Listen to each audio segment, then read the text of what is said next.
உங்கள் முன் சில கருத்துக்களை கூற வந்துள்ளேன்.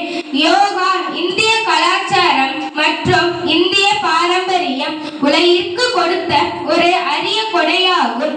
உலக மக்களுக்கு யோகாவை பற்றி எடுத்துரைக்கும் வகையில் ஒவ்வொரு ஆண்டும் ஜூன் 21ஆம் தேதி சர்வதேச யோகா தினம் கொண்டாடப்படுகிறது.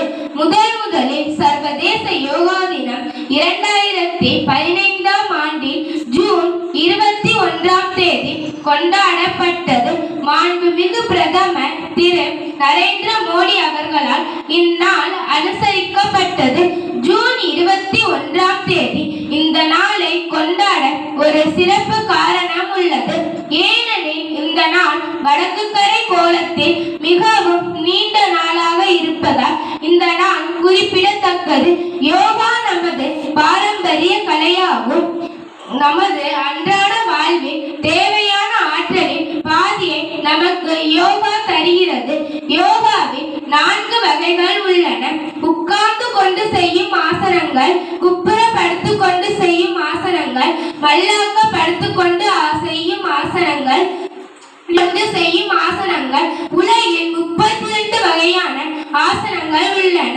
பத்மாசனம், ஸ்வஸ்திகாசனம், மோமாசனம், உத்ர பத்மாசனம், யோகா முத்ரா, வஜ்ராசனம், சுப்த வஜ்ராசனம், பச்சி மோட்டாசனம், கோமுகாசனம், ஜனுகிராசனம், அர்த்த சக்தி எந்திராசனம்,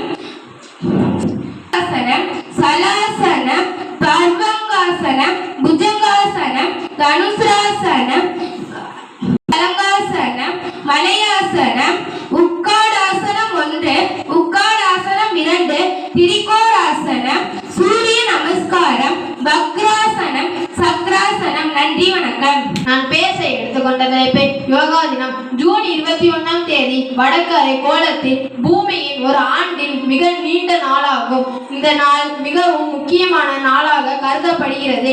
அதனால் உடல்நலத்தை காக்க உதவும் யோகா ஜூன் 21ஆம் தேதி கொண்டாடப்பட்டு வருகிறது. 4 ஆண்டுக்கு முன் செய்த உடற்பயிற்சி இப்பொழுது சர்வதேச யோகா தினமாக கொண்டாடப்பட்டு வருகிறது. யோகா தினமும் காலையில் 8:30 மணிக்கு முன் மற்றும் மாலை 4 அல்லது 4:30 மணிக்கு பிறகு செய்தல் வேண்டும். யோகா செய்வதன் மூலம் மனதை ஒருங்கிணைகிறது. இரத்த ஓட்டம் சீராக உள்ளது. நமக்கு ஒரு புத்துணர்ச்சியை தருகிறது. யோகா செய்வதன் மூலம் ஆக்சிஜன் ஏற்றத்தை செயல்படுத்துகிறது. இதன் காரணமாக இரத்த அழுத்தத்தை கண்ணியமாக குறைக்கிறது. நன்றி, வணக்கம்.